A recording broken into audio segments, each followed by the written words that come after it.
Je suis en principe en faveur de qualifier dynamico les gouvernements de tel ou tel pays. En gros, tous les pays se définissent par la vie et les aspirations de leur peuple. Je ne vois aucun peuple sur Terre qui soit a priori hostile envers nos gens, nos concitoyens. Mais, bien entendu, il existe des gouvernements inamicaux. J'utiliserai même ici un terme plus strict. Hostile, en gros. La Russie est différente de l'image que nous en avions. Et la Russie est différente de l'image que l'on a voulu nous donner. La vitalité économique de ce pays est étonnante. J'assiste à des réunions du Conseil européen, à des débats ministériels.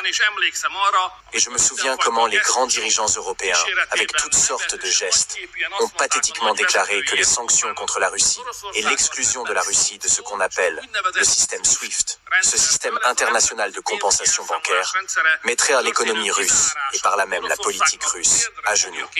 Des leçons ont été tirées des sanctions imposées après l'intervention en Crimée en 2014.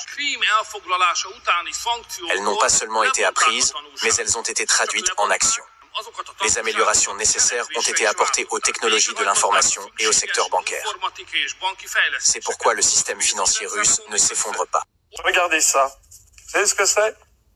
Que je vous montre à la télé. Eh ben, c'est un billet américain. C'est un billet américain, mais c'était formulé en francs. Et de quoi s'agissait-il? Il s'agissait que les Américains, lorsqu'ils sont arrivés le 6 juin 1944, ils avaient décidé que la France deviendrait un gouvernement d'occupation. Ils nous imposeraient une monnaie qui était en fait un copier-coller du dollar et nous mettrait sous occupation comme l'Allemagne et l'Italie. Et De Gaulle a réussi justement. Ça c'est l'histoire. Oui, mais c'est très important. De Gaulle a réussi à faire en sorte d'interdire la diffusion de ces billets, qui est un vrai, celui-ci, de la série 1944. De Gaulle a réussi à l'interdire et De Gaulle a réussi à nous faire classer parmi les puissances victorieuses de 1945 et d'avoir un siège au Conseil permanent du Conseil de sécurité des Nations Unies.